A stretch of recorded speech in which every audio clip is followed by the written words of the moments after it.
Here at Ranker.com is a story by Jacob Shelton. A 16-year-old made a pact with the devil. It led to the scariest possession of which you've never heard. And Jacob begins. In 1906, Clara Germana Sele, an orphan 16-year-old living in South Africa, had her life changed forever. According to members of the clergy of St. Michael's Mission in Natal, the girl, known as Germana, sold her soul to the devil, and he immediately possessed her body and began to cause havoc. It was one of the first modern possessions that a large group of people witnessed, and it should act as a warning to anyone thinking about offering up their soul to Satan. Let's see what we have for length here. Oh yeah, we can read everything here. True stories of exorcisms are incredibly harrowing. Not only do they usually involve young people going through something awful, those who have been possessed and make it to the other side are never the same once they're free of the demon.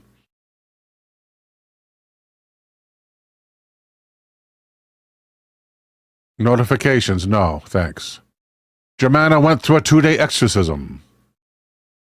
On September the 10th in 1906, Clara Germana Sele underwent a strenuous 2-day exorcism that almost ended her and the priests who were trying to save her. According to reports, it took place in front of 170 people, with the priests starting in the morning and stopping only for brief lunch breaks before they returned to the hard work of expelling a demon from the girl's body. At one point, as Germana allegedly struggled within the clutches of Satan, she managed to snatch a Bible away from one of the men and tried to choke him with it. Clara did not have a great life before she was possessed. As an orphan in South Africa, she was mostly raised by the church. Baptized as a child, the only life she knew was in St. Michael's Mission in Natal. There she allegedly made a deal with a demon in exchange for her soul, though it is unclear what she thought he was getting out of the bargain.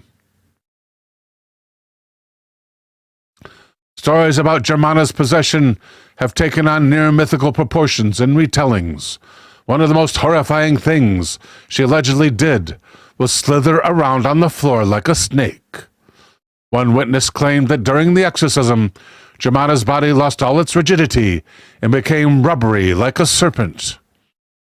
It's not out of the ordinary for possessed people to writhe and squirm across the ground, but some versions of the story say Germana fully turned into a snake.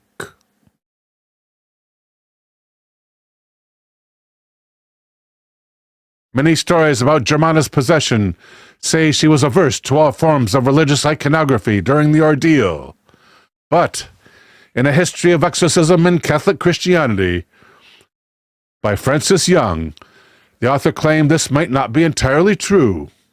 Young stated that Germana not only went to confession while she was possessed, but also received Holy Communion. Either this happened early in her possession, or she was dealing with incredibly strong forces that they thought they could withstand the power of the Catholic Church. Nuns at Germana's school were not sure if she was possessed or merely acting out. That began to change when she started discussing the embarrassing personal stories of people she could not have known. After she allegedly brought up the private life of someone in the church, people began to realize something was happening with the young woman. After her psychic abilities appeared, so did her penchant for levitation. One account said Germana floated 5 feet above her bed.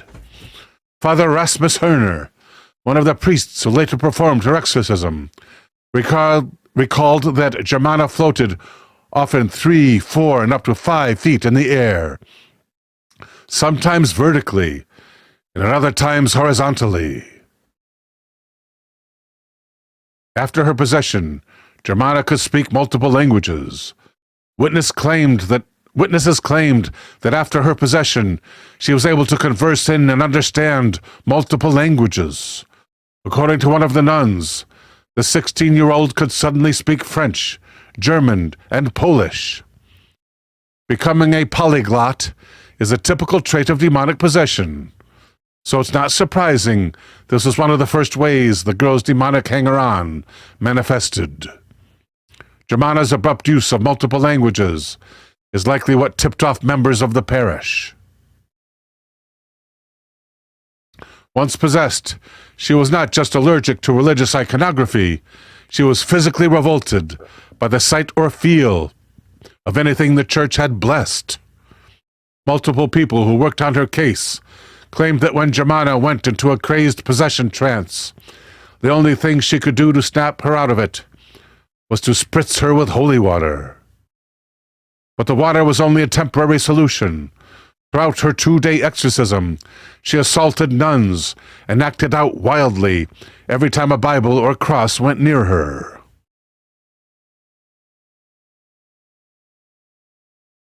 One of the creepiest parts of the story is her savage treatment of a nun during the exorcism. One of the sisters assisting the priests got more than she bargained for when Germana grabbed her arm and bit down. The imprints left on the nun were not just of Germana's teeth, but also something that looked like the outline of a snake's tongue.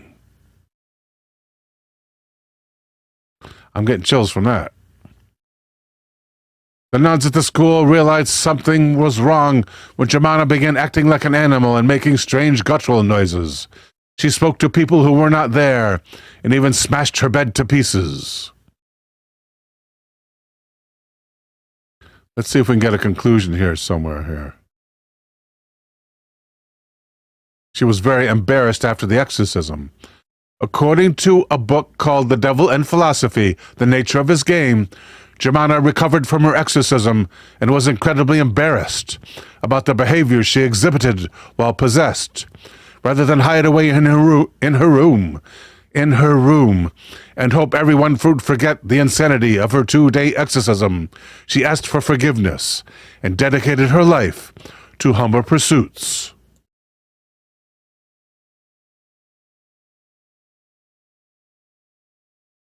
That should have been the last one. And it was not. They have one further thing where she warned a priest she wanted to make a pact with the devil. But that's before the ending. Evidently a good ending. Germana felt like she got a raw deal. In another book, the author alleged Germana felt like she was cheated out of something by the demon who possessed her. Supposedly after she confessed to Father Herner about her deal with the devil, she got into a verbal argument with the spirit inside of her. She allegedly said, "You have betrayed me. You promised me days of glory, but now you treat me cruelly." I guess that was the demon protesting. But it looks like the exorcism was a success. Let us go on to the art. Moroi. Moroi e mortul, care moare să face moroi. Păi dacă inima lui a fost vie când i-am luat-o din el, am băgat-o în pungă de un leu, de ciolofan să zbătea. După asta a fost moroi.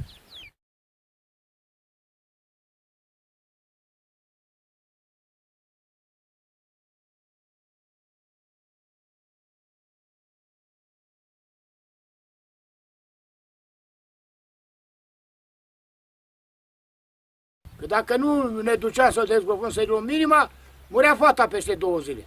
Auzeam și eu din bătrân, că am și eu 63 de ani și am auzit din bătrân. Era unul, încoace, am murit. Mai încoace, săracul ăstea, bă, nașule, dacă te apuci de așa ceva, apucă-te. Dar să ai curaj, să ai inima tare, să nu-ți fie frică când ești acolo. Că poți să-l găsești într-o dungă, în tron. Să dă într-o dungă, așa cum dor și în pat.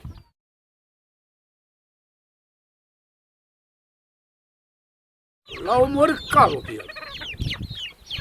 N-a fost bolnav de boală. A fost bea și a căzut la picioarele calului și mergând în căruță și a căzut la picioarele calului și a pus calul cu picioarele pe el.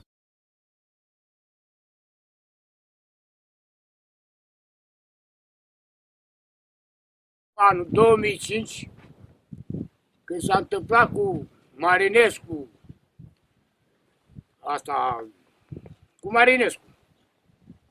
Bolnav în pat, a venit bărbatul sus și cu socul său. Și m-au luat, bă, vecinii ai pe la noi să bem o țuică. Când m-am dus, am găsit fata în pat. Nu mai putea, o topisă. Spunea decât, uite-le pe mine, mă mănâncă, mă omoară. Asta spunea fata. Nu spunea că e unchiul Petre, că aia, nu spunea așa ceva. Sora lui. Aia așa, dar cu seama că s-a făcut Petre, s-a făcut strigoi. Bă, cum facem să o salvăm? Mergem la cimitir. Am plecat la 12 noaptea, l-am dezgropat, în 5 minute s-a schimbat la față, că era roșu. Barba a început să se crească, am găsit sânge proaspăt pe partea, cum era așa, pe partea stângă, la gură. Sânge proaspăt și când l-am desfăcut pe el acolo de l-am tăiat, înăuntru avea baltă de sânge. Sângele proaspăt, neînchegat. De aici, pe piept, cu coasa, îl tai cu coasa și iei inima. Îi desfaci coastele ca să poți să iei inima, că așa n-ai cum.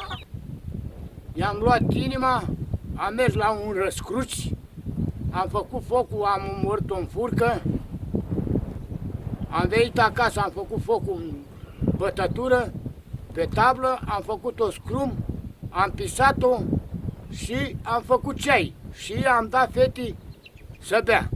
Și a doua zi dimineața, fata a venit la mine și m-a chemat pe picioare. Hai, neamitrică, neamirce, hai să mâncăm și să bem. Hai, taică. Gata. După aceea, fata și-a revenit. Nevasta mortului ne-a dat pe mâna legii. Păi nu s-au pus de acord că, ca să salveze o ființă de om, sigur că el a fost de acord. Și tot poporul, când a venit procuratura de la dezgropat iar din nou, tot satul a fost acolo la cimitir și a ținut că asta se face decât în lumea. Decât să omoare un copil, mai bine ia inimă.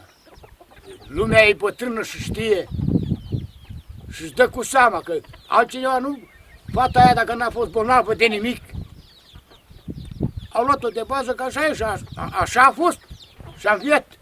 Fata după ce a luat din inima moroiului. Acum a ieșit altă modă. Ia o undrea, un coate de drac, ca ăla e el mai bun. Și îl bagă în inimă. Îl bagă în inimă și atunci e sigur că nu se mai face moroi. Sau, în cel mai rău caz, să bagă o bucățică de fier sub limbă sau în gură. Și îi zice așa atunci când îl bagi, bine că nu îl bagă urțime. Și îi zice așa, după ce termin fierul de mâncat, atunci să mă mănânc și pe mine. Mie nu mi-a fost frică. Am inima atât de tare de nu mi-e frică. Eu merg la orice oră din noapte, merg în cimitir, nu mi-e frică.